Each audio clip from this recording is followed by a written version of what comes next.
Welcome back. I'm Tae-gyun, and we continue with updates on the COVID-19 epidemic spreading fast in South Korea.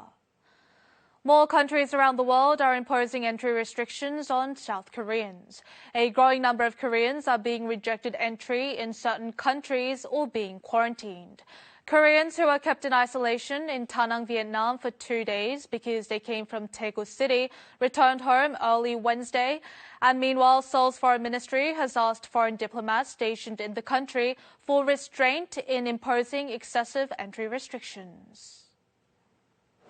South Koreans who were quarantined in Danang, Vietnam Monday morning because they flew in from Daegu, Korea, returned home after 2 days.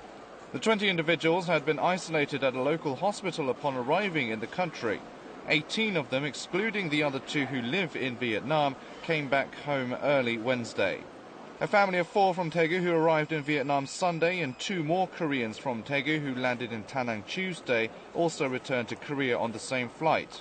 Meanwhile, a group of 417 South Korean tourists in Israel, including some who were on a pilgrimage there, also returned home on Tuesday.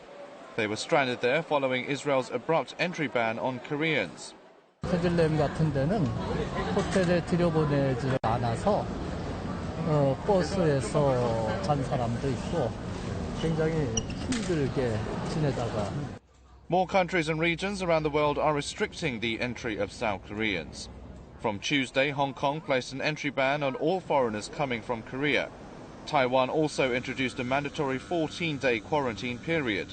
Seoul's foreign ministry says 24 countries and regions have currently imposed entry restrictions on Koreans.